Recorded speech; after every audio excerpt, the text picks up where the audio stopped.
The Galactic Council chamber stretched before Commander Sarah Chin like a cathedral built to honor species that had conquered the stars while humanity still huddled in caves. The architecture defied human understanding, walls that seemed to exist in more dimensions than her mind could properly process, lighting that came from everywhere and nowhere simultaneously. She stood at the supplicant's platform, a circular disc barely 3 meters across, surrounded by the representatives of 47 civilizations that had been traveling between stars for longer than humans had possessed written language. Their forms varied beyond imagination. The Krell resembled living mountains of crystallized thought.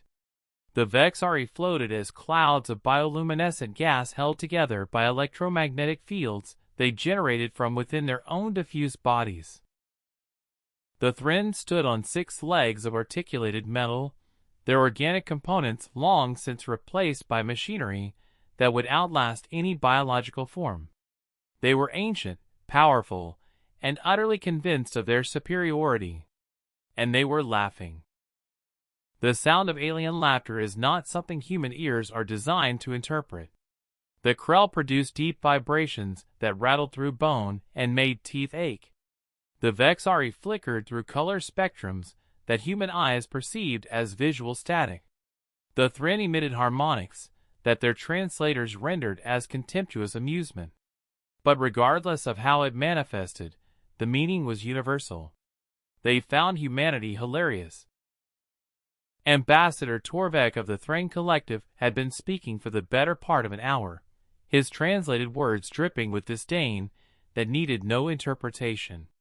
The human petition for membership in the Galactic Defense Initiative is, and I say this with all due respect to the applicant species, absurd to the point of comedy.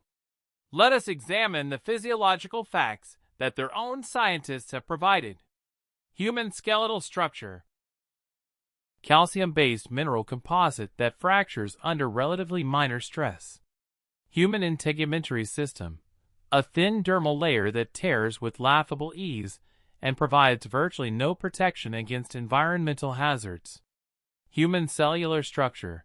No redundancy, no backup systems, no distributed consciousness. Damage a single organ and the entire organism fails.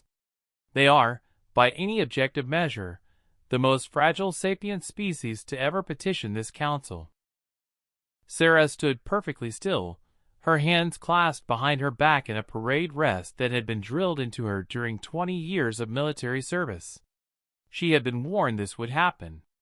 The intelligence briefings had prepared her for condescension, for dismissal, for the casual cruelty of civilizations that measured their history in geological epochs looking down on a species that had only left their home planet a century ago. But preparation and experience were different things. Hearing your entire species reduced to a biological joke, listening to the detailed catalog of every way in which human flesh was weaker than alien alternatives, feeling the weight of 47 civilizations' contempt pressing down like atmospheric pressure, that was something no briefing could truly prepare you for. Yet she remained still. She remained silent, because the presentation was not yet complete. Counselor Vreshna of the Krell spoke next, her voice translated as the grinding of continental plates, slow and inexorable. I have reviewed the human military history provided in their application materials. It is instructive, though perhaps not in the way they intended. Their warriors die from injuries that any proper species would consider minor inconveniences. A projectile through the thorax, a laceration to a major circulatory vessel, excessive thermal damage to even a portion of their surface area, all of these prove fatal. They compensate for this fragility with numbers, with what they term courage, with a willingness to sacrifice themselves because their bodies offer them no other option. She paused, her massive form shifting in what might have been the equivalent of a head shake. They are warriors because they are weak. They charge forward because they cannot endure. They call it bravery, but we who have evolved beyond such vulnerabilities recognize it as the desperate thrashing of creatures who know they are outmatched by the universe itself.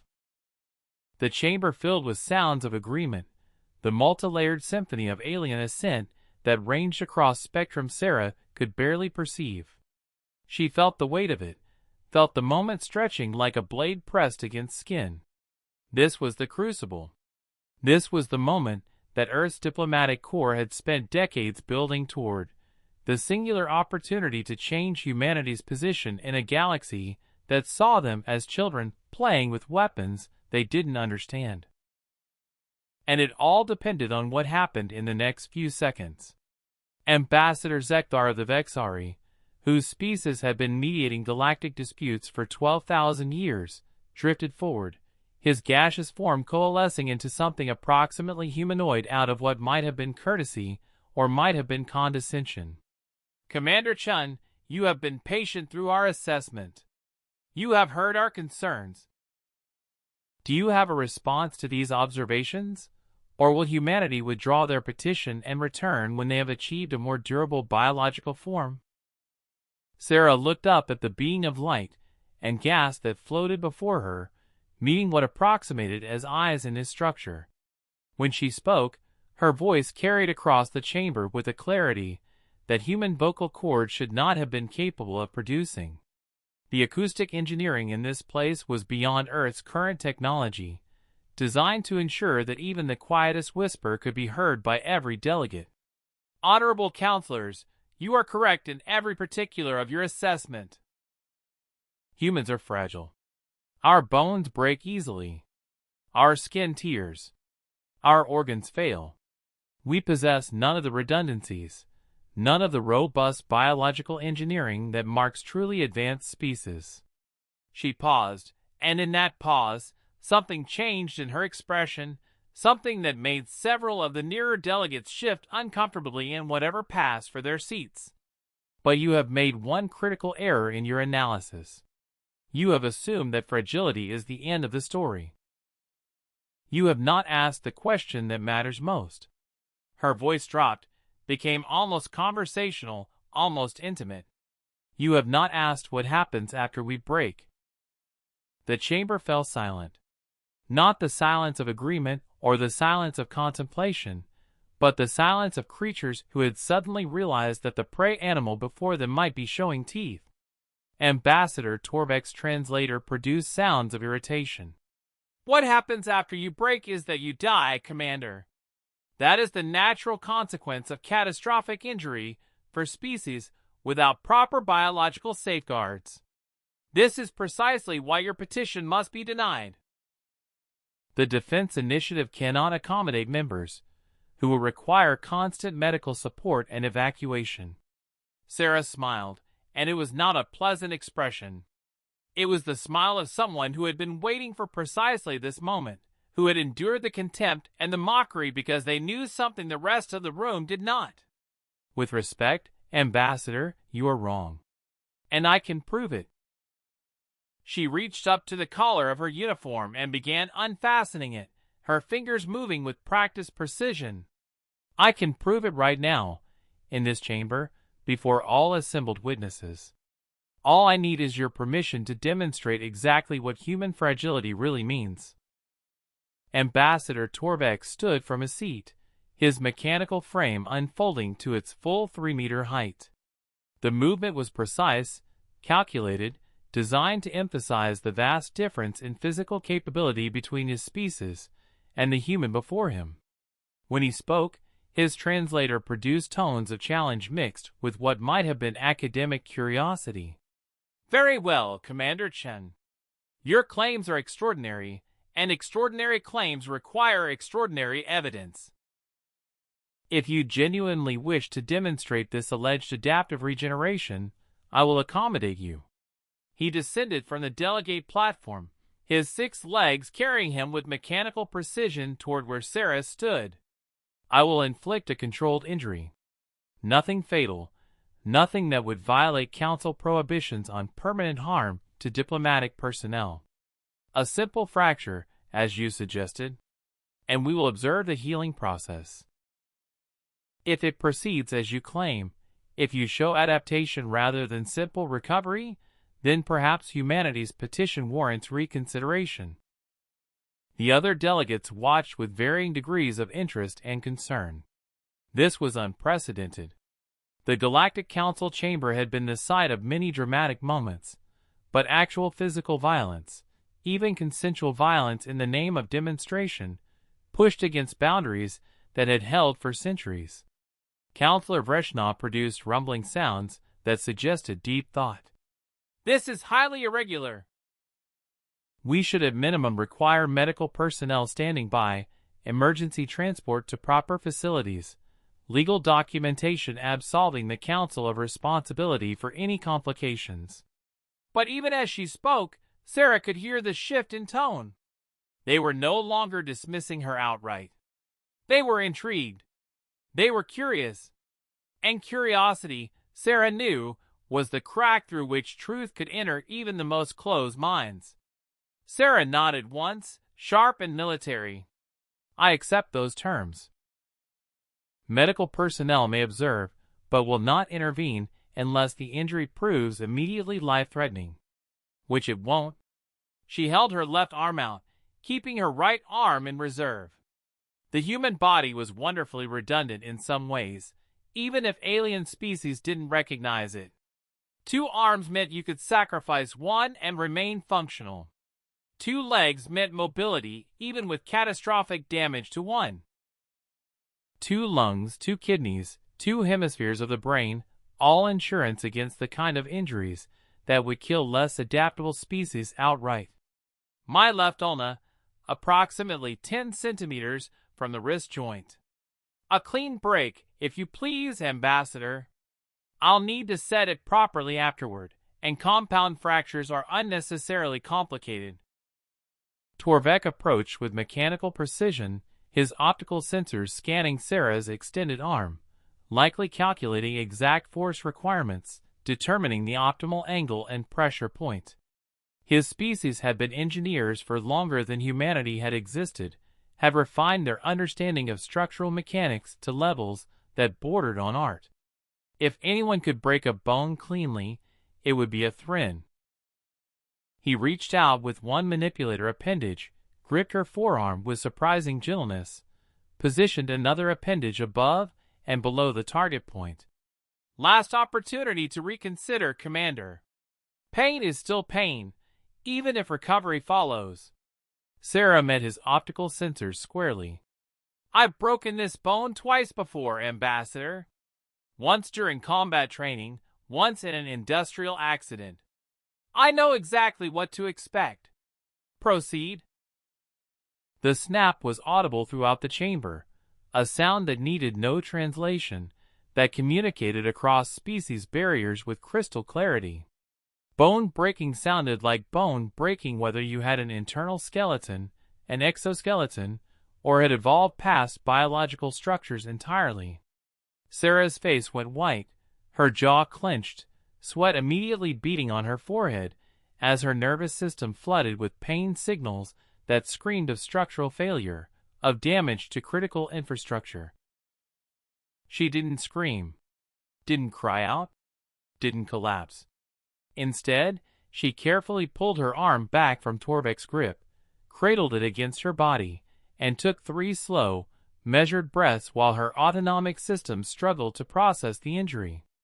The delegates watched in silence. Several had never seen a human experience significant pain before. Some found it disturbing. Others found it fascinating. All found it impossible to look away. After perhaps 15 seconds, Sarah spoke again, her voice tight but controlled. "Medical kit. Someone should have one available per council safety protocols." A Vexari attendant floated forward, producing a standard emergency medical kit from somewhere within their gaseous form. Sarah took it with her functioning right hand, set it on the ground, and knelt beside it. What followed was a demonstration of field medicine that most of the delegates had only encountered in historical databases. She laid her injured arm on the ground, positioned it carefully, and with her right hand began manipulating the brake. The sound of bone grinding against bone produced visible distress in several delegates. She was setting the fracture manually, using nothing but proprioception and knowledge of skeletal anatomy to align the broken ends properly. No scanners. No guidance systems. Just experienced hands and gritted teeth. Once satisfied with the alignment, she retrieved a splinting system from the medical kit. Standard galactic medical technology included options for primitive species, and the splint was designed to work with minimal technological support. She wrapped it around her forearm, secured it with self-adhering strips, and then allowed herself exactly 10 seconds to close her eyes and manage the pain before standing again. Her left arm hung useless at her side, supported by the splint and her own muscle control. She looked up at the assembled delegates, her face still pale, but her voice steady. "There. Broken as requested. Clean fracture of the ulna. Now we wait." Ambassador Zekdar's form rippled with concern. "Commander, you understand that Council observation of your healing process will require you to remain in this system under medical monitoring for the duration? If your claims prove false, if complications develop, we cannot be responsible for inadequate human medical care." Sarah nodded. "I'll remain at the Human Embassy Station for however long you require. Daily examinations are acceptable. Scan my arm, take genetic samples, run whatever tests you need to verify that I'm not using advanced technology to fake the results. I have nothing to hide because this is what human bodies do naturally. This is what we've always done." She paused, looking around the chamber. "I realize this will take time. Human bone healing operates on a scale of weeks, not hours. But I'm asking this council to invest that time, to observe what happens when you break a human and then step back. Because once you understand what we're capable of, once you see how we turn damage into strength, you'll understand why we belong in the defense initiative. Not despite our fragility, but because of it." Counselor Vreshnaw produced deep rumbling sounds that suggested she was consulting with her species' collective consciousness, accessing archives of biological data that stretched back thousands of years. When she spoke again, her tone had shifted perceptibly. "I have reviewed our databases regarding human healing. The documentation exists, but it was classified as unremarkable because all species heal to some degree. However, if your claims of adaptive strengthening are accurate, if human bones truly rebuild stronger than their original state, this would explain certain anomalies we've observed in human athletic performance data. Humans who have sustained previous injuries sometimes exceed the performance baselines of uninjured humans in similar conditioning." She paused. "We will observe your healing process, Commander Chun. We will verify your claims. And if they prove accurate, the Council will reconsider humanity's petition with appropriate weight given to this unique biological characteristic." Sarah allowed herself a small smile, despite the pain that was still radiating through her arm in waves. "Thank you, Counselor. That's all I ask. Just watch what happens. Watch what humans do when you think we're broken." She turned to leave the supplicant's platform, her injured arm cradled carefully against her body, but paused at the edge. "One more thing, if I may. You asked earlier why Earth would develop us this way, why evolution would choose fragility and adaptation over robust initial construction. I can give you a better answer than I did before." She looked back at the assembled delegates, 47 species from across the galaxy, beings of immense power and ancient wisdom. Earth didn't just make us stubborn. It made us survivors. And the thing about survivors is that we learn from every injury, every failure, every time we get knocked down. You can break us, yes. But every time you do, we study the method. We adapt to it. We come back stronger specifically in the ways that matter for surviving that particular threat. Her smile widened slightly. "So by all means, counselors, test us. Break us if you must. But remember that every test you give us, every way you prove we're fragile, is also a lesson in exactly how to make us unbreakable. 6 weeks. That was how long Ambassador Torvik had been conducting daily examinations of Commander Chen's healing fracture, and each day brought new data that challenged everything he thought he understood about biological systems. His species had abandoned organic bodies 12,000 years ago, trading flesh for metal and synthetic materials that could be repaired, upgraded, replaced with standardized components. They had made that transition specifically to escape the limitations and vulnerabilities of biological existence. Yet here, watching through advanced imaging systems, as human bone knitted itself back together with steadily increasing density, he found himself questioning whether they had truly escaped or merely fled from something they didn't understand. The medical facility at the human embassy station was primitive by galactic standards. It possessed the basic technological suite required by council regulations, but humans still relied heavily on biological physicians rather than automated systems, still trusted organic judgment over algorithmic precision. Dr. James Martinez stood beside Torvik, reviewing the same scans, seeing the same impossible data.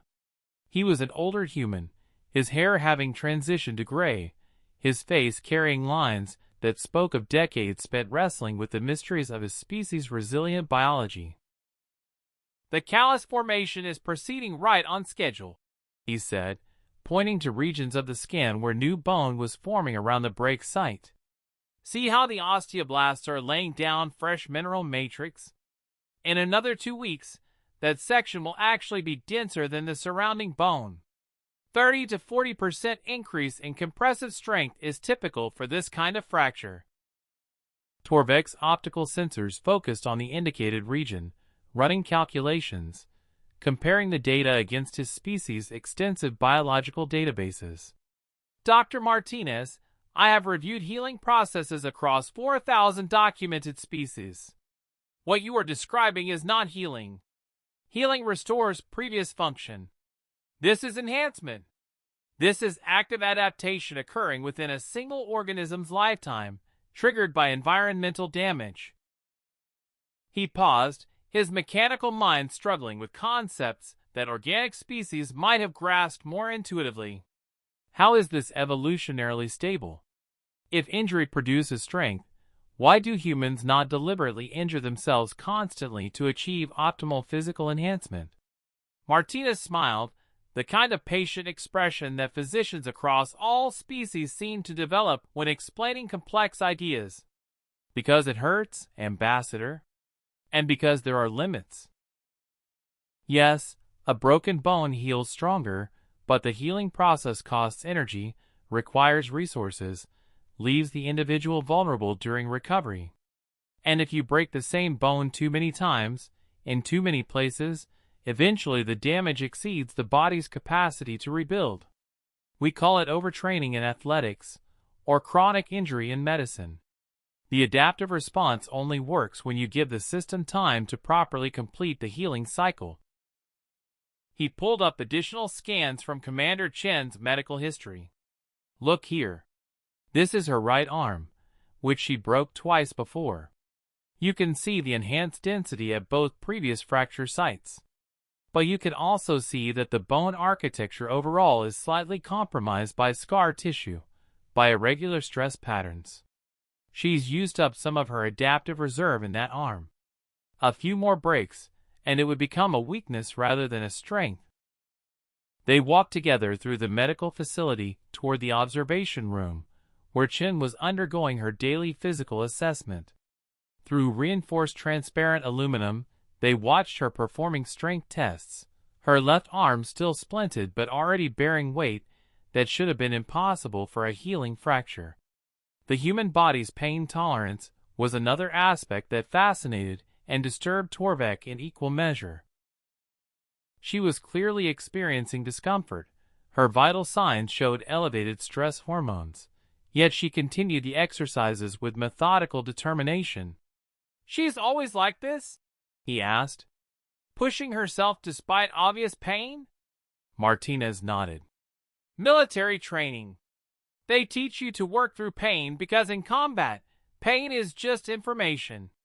It tells you something is damaged, but it doesn't make the decisions. Your conscious mind makes the decisions, and if you train the mind properly, it can choose to continue functioning despite what the pain signals are saying. The observation continued for another hour, with Torvek documenting every measurement, every data point, building a comprehensive picture of human regenerative capability that was slowly reshaping his understanding of biological potential. As they concluded, he turned to Martinez with a question that had been forming throughout these weeks of study. Doctor, if humans possess this remarkable adaptive healing, why has it not been more prominently featured in your species' diplomatic and military presentations? Why did Commander Chen have to break her own arm to demonstrate what could have been shown through medical documentation? Martinez's expression became more serious, his tone shifting into something that might have been regret or might have been calculation. Because we didn't realize how unique it was. To us, this is just how bodies work. We break, we heal, we get stronger. Every human child learns this through scraped knees and broken bones and torn muscles. We assumed other species work the same way, just maybe with different timelines or different degrees of efficiency. He paused. It wasn't until we started comparing medical data with other coalition species that we realized what we took for granted was actually extraordinary. And by then, we'd already been classified as fragile, as weak, as barely suitable for membership. Changing that perception required extraordinary evidence. Torvek processed this information, his mechanical mind running through implications and possibilities. The Council will receive my report in 3 days, when Commander Chen's healing timeline reaches the projected completion point. My findings will support her claims. Human regenerative adaptation is real, measurable, and significantly exceeds anything previously documented for species without deliberate genetic engineering. He turned his optical sensors toward where Chen was now removing the splint for examination, her arm visibly stronger than it had been at the start of the week. But I must ask, Doctor, if this adaptive capability is universal among humans, if every member of your species can turn injury into enhancement, what does this mean for warfare? What does this mean for the Defense Initiative's strategic calculations? Martinez met his gaze squarely. It means that any enemy who doesn't kill us completely has made us stronger. It means that survivors of battles come back more resistant to whatever tactics were used against them. It means that humanity as a whole learns from every conflict, adapts to every threat, builds resistance to every weapon. His voice dropped slightly. It means we're very, very difficult to eliminate, Ambassador. Not because we're strong to start with, but because we get stronger every time someone tries. The implications hung in the air between them, heavy with meaning that extended far beyond simple medical curiosity. Torvek had come to these examinations expecting to document either a fraud or a minor biological quirk. Instead, he had witnessed something that changed the strategic calculus of galactic defense. Humanity's fragility wasn't a weakness to be accommodated. It was a weapon to be deployed. Every injury they sustained taught them. Every death they suffered informed survivors. Every defeat they experienced became data for the next engagement. They were a species that literally weaponized their own vulnerability, that turned breaking into a form of evolution compressed into months instead of millennia. And they had been doing it for so long, on a world so hostile, that they didn't even recognize how unique it made them. The Council will want to see her, Torvek said finally. They will want to witness the final stages of healing, to verify that the bone has indeed strengthened beyond its original state. Can you arrange for Commander Chen to return to the Council chamber in 3 days? Martinez nodded. She'll be there. An ambassador? Thank you for taking this seriously. For actually watching, actually learning, instead of just dismissing us as fragile and moving on. It means more than you might think. Torvek's mechanical form produced sounds that his translator rendered as thoughtful agreement. I am an engineer, Doctor. I recognize elegant solutions to complex problems when I see them. And humanity's biological engineering, accidental though it may be, is quite possibly the most elegant solution to surviving in a hostile universe that I have ever encountered. The Council would be foolish to reject such potential allies. The Galactic Council chamber felt different when Saracen entered it for the second time. The light refracted through the crystalline walls with the same impossible beauty. The assembled delegates maintained their positions in the graduated tiers that surrounded the supplicant's platform, but something fundamental had shifted in the 6 weeks since she had last stood before them. Then, she had been a representative of a species dismissed as too weak, too fragile, too fundamentally unsuited for the harsh realities of galactic defense. Now, she walked to the platform with her left arm free of its splint, moving with full range of motion, bearing no visible sign of the fracture that had been witnessed by half the Council and documented by the other half through Torvek's exhaustive reports. She was living proof of her species' most remarkable characteristic, and everyone in this chamber knew it. Ambassador Zeckler opened the proceedings, his gaseous form swirling with colors that suggested satisfaction mixed with something that might have been respect. Commander Chen, welcome back to these chambers. The Council has reviewed Ambassador Torvek's medical documentation regarding your healing process.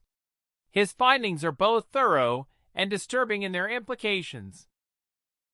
Before we proceed to formal discussion, I believe many delegates would appreciate a final demonstration of your arm's current functionality to verify that the healing is indeed complete. Sarah nodded, having expected this request. She had spent the past 3 days preparing for exactly this moment, working with Dr. Martinez to design tests that would conclusively demonstrate not just recovery but enhancement. She moved to a testing apparatus that had been set up on the platform, a device designed to measure grip strength, range of motion, and structural resilience across a variety of species-specific parameters. The test proceeded in clinical silence, with holographic displays broadcasting the results to every delegate. Grip strength in her left hand, 112% of her pre-injury baseline. Range of motion, 100%, with no loss of flexibility despite the bone having been completely fractured. Structural resilience under controlled stress, 138% of original bone density at the former fracture site, exactly as predicted by human medical science. The numbers appeared in the air like accusations, like indictments of every assumption the Council had made about human fragility. Yes, humans could be broken. But they didn't stay broken. They came back stronger, and they did it using nothing but their body's natural processes, resources they carried within themselves, no advanced technology required. Counselor Vreshna spoke, her crystalline form refracting light in patterns that suggested deep contemplation. I have spent 6 weeks reviewing Earth's medical and military history, attempting to understand the full implications of this adaptive healing capability. What I have discovered troubles me greatly, though perhaps not in the way you might expect, Commander. She paused, arranging her thoughts with the care of a being who had existed for 3 human lifetimes. Your species has been at war with itself, continuously, for your entire recorded history. Nation against nation, ideology against ideology, group against group.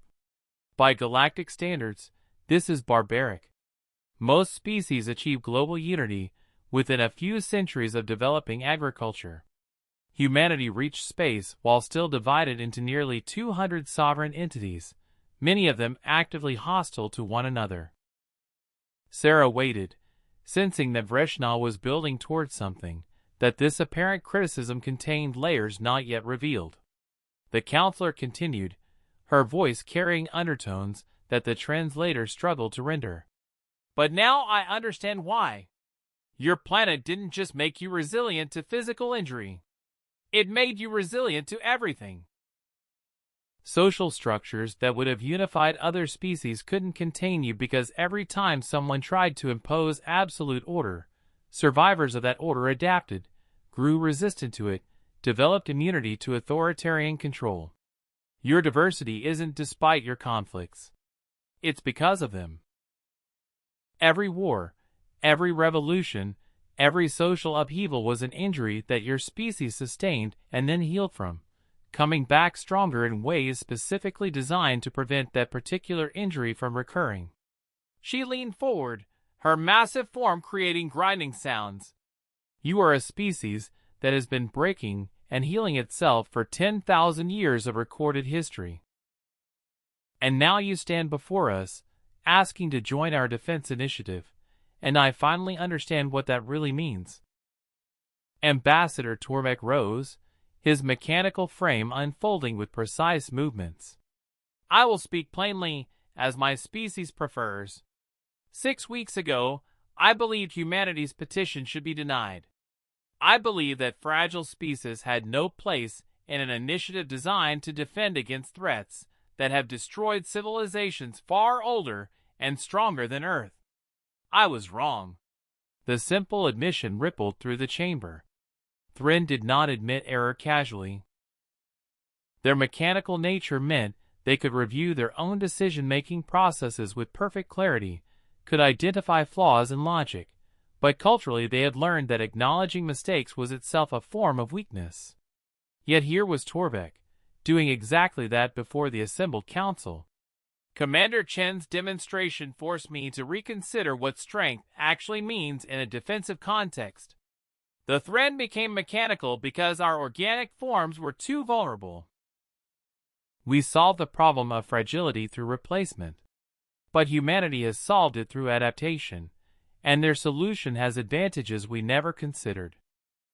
He moved closer to Sarah's platform, his optical sensors focused on her with an intensity that was almost uncomfortable. When the Thren encounter a new weapon, a new threat, we must design new components, manufacture new defensive systems, distribute them across our population. This process takes time, requires resources, depends on industrial capacity that can be disrupted. But when humans encounter a new weapon, survivors of that weapon begin adapting to it immediately. Not at a population level.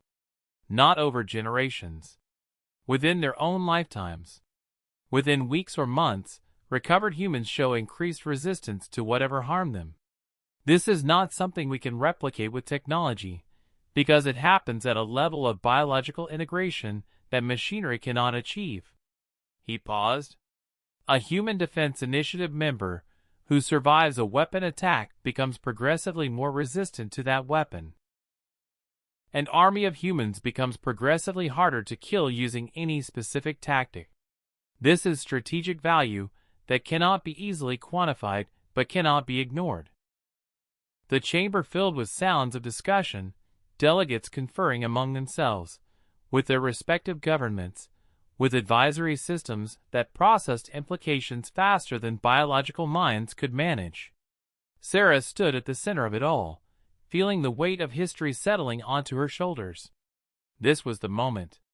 This was when humanity's future would be decided, when the question of whether they belonged among the stars would receive its answer. She thought about Earth, about the billions of people who didn't know this meeting was happening, who were going about their lives unaware that their species' entire relationship with galactic civilization was being determined by what happened in this chamber. She thought about every human who had ever broken a bone and watched it heal stronger, every athlete who had torn a muscle and rebuilt it larger, every soldier who had survived wounds that should have been fatal and come back to fight again. She thought about what her species had endured, what they had overcome, what they had paid to develop this peculiar resilience. And she waited. Counselor Zekbar's form coalesced into something approaching human shape, a gesture of respect that did not go unnoticed. When he spoke, his voice carried tones that the translator rendered as formal solemnity. The Galactic Council has reached a decision regarding humanity's petition to join the Defense Initiative.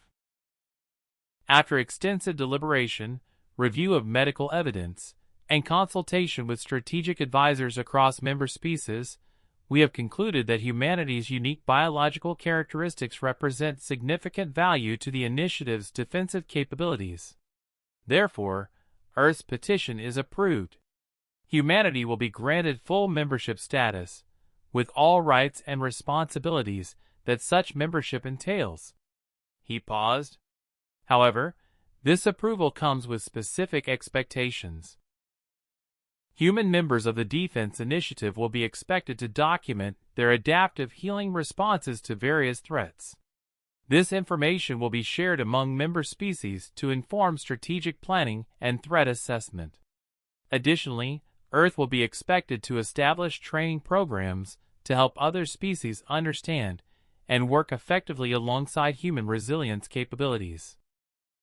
Sarah felt something in her chest loosen, tension she hadn't fully acknowledged releasing all at once. They had done it.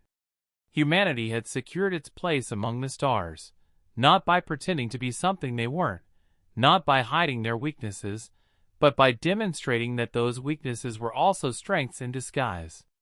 "The Council's terms are acceptable," she said formally. "Earth looks forward to contributing to the Defense Initiative's mission." "We may be fragile, counselors, but we are also unbreakable. And we will prove that to any threat that tests us." Ambassador Vreshna produced sounds that might have been approval or might have been warning. "See that you do, Commander Chen. The galaxy is watching humanity now. You have claimed that fragility is strength, that breaking is the path to resilience. The universe will provide ample opportunities to prove those claims.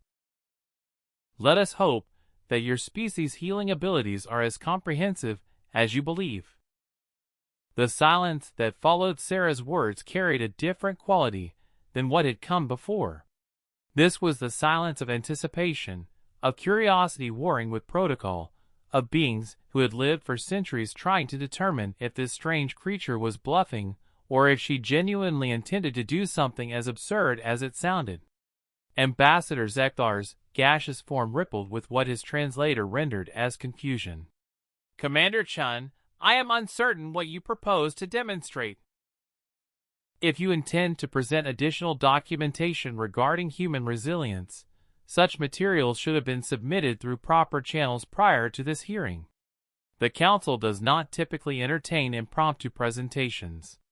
His tone suggested he was doing her a favor by not immediately dismissing her petition, a kindness extended to a species too naive to understand they had already lost.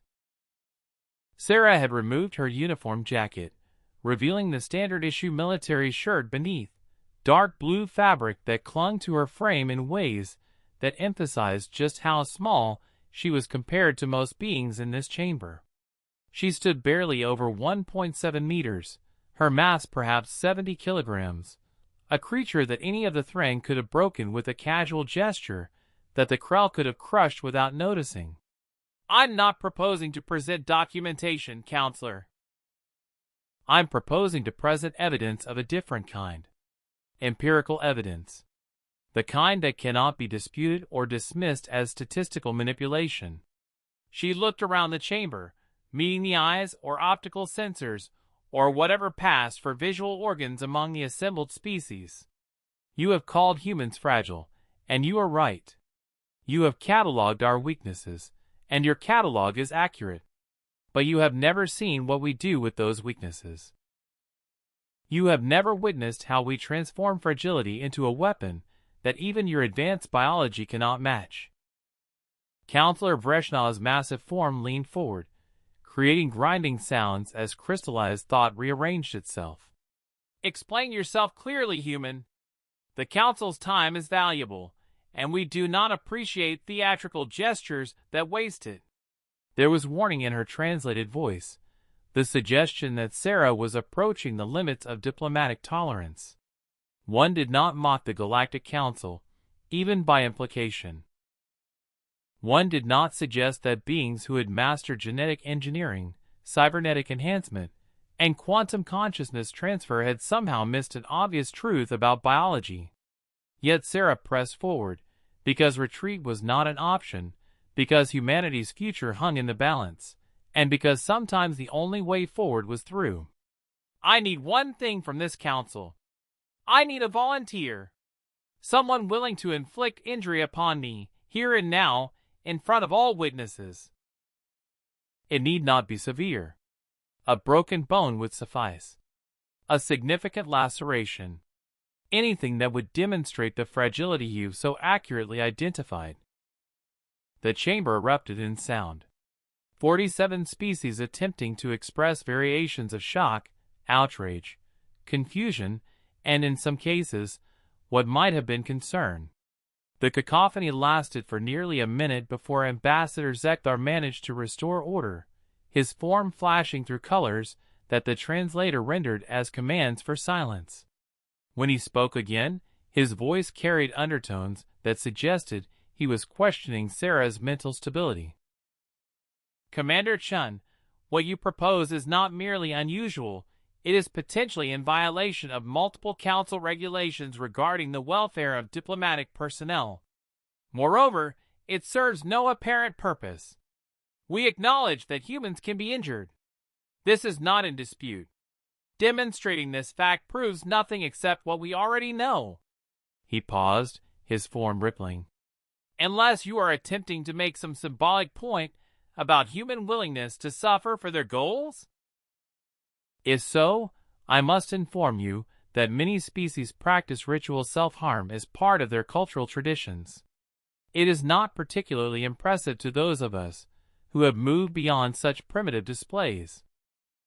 Sarah shook her head, and despite the gravity of the moment, despite the weight of history pressing down on her shoulders, she found herself almost amused by how completely they misunderstood.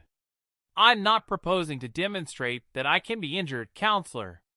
I'm proposing to demonstrate what happens after the injury. I'm proposing to show you something that apparently no human has ever shown the galactic community, despite it being one of our most fundamental biological characteristics. She rolled up her right sleeve, exposing her forearm to the assembled delegates. The skin was unmarked, smooth, showing no signs of previous damage. 3 months ago, I broke this arm. Compound fracture of both the radius and ulna. The bone protruded through the skin. By your standards, by the standards of most species represented in this chamber, such an injury would require extensive medical intervention, cellular regeneration technology, possibly even complete limb replacement depending on the severity. She held her arm steady, letting them see it, letting them process what she was saying. I set the bone myself using primitive techniques. I splinted it with materials available in an emergency kit. I administered basic pain management. And then I waited. No regeneration technology. No cellular reconstruction. No quantum healing matrices. Her voice dropped, became almost conversational. I waited 6 weeks. And at the end of those 6 weeks, this arm was fully functional again. Not healed to a point where I could use it with pain. Not stabilized to where I could manage basic tasks. Fully functional. Combat ready. Able to bear weight, to absorb impact, to perform every task it had been capable of before the injury. She looked at Counselor Vreshna directly. You called humans fragile. You're right. But you forgot to ask the follow-up question. You forgot to ask what fragility means for a species that doesn't stay broken. Ambassador Torbeck's mechanical form produced sounds of skepticism. You are claiming spontaneous regeneration? Humans do not appear in any database as possessing such capabilities. Your medical documentation describes a lengthy healing process, yes, but healing and regeneration are not synonymous. Every species heals to some degree. It is hardly remarkable. Sarah smiled again, and this time there was something almost predatory in the expression, something that belonged to creatures who had clawed their way to the top of their food chain through sheer stubborn refusal to die. Then let me be more specific. Human bones, when they break and heal properly, become stronger at the break point than they were originally. Human muscle tissue, when damaged and allowed to recover, rebuilds larger and more resistant to future damage. Human skin, when cut deeply enough, forms scar tissue that is tougher than the surrounding flesh. She paused, letting the implications sink in. We don't just heal from injuries, counselors. We adapt to them. We learn from them. Every time you break us, we come back slightly harder to break. It's not regeneration in the sense that you understand it, where damaged tissue is replaced with identical tissue. It's adaptive evolution on an individual level, occurring within a single lifetime. We call it the healing process. Perhaps you would call it biological upward revision triggered by trauma response. The silence that fell across the chamber this time was different. This was the silence of beings who had spent millennia studying biology, who had mastered the fundamental processes of life itself, suddenly confronting something that didn't quite fit their models. Counselor Vreshna spoke slowly, her translated voice carrying undertones of what might have been doubt or might have been interest. You are suggesting that human biology incorporates deliberate weakening during initial development, gambling on environmental damage to trigger adaptive strengthening? That seems evolutionarily inefficient. Why not simply develop robust structures from the beginning? Sarah's answer came quickly, the word shaped by years of thinking about this very question, of trying to understand why humanity had evolved the way they had on a planet that seemed designed to kill them. Because robust structures are expensive, counselor. They require resources, energy, developmental time. Our homeworld couldn't afford to build us that way. Instead, it built us cheap and adaptable. It built us to break and rebuild, to fail and try again, to die in enormous numbers, so that the survivors could learn from every death and pass those lessons forward. She took a breath. Earth didn't make us strong. It made us stubborn. And in the long run, that might be more valuable.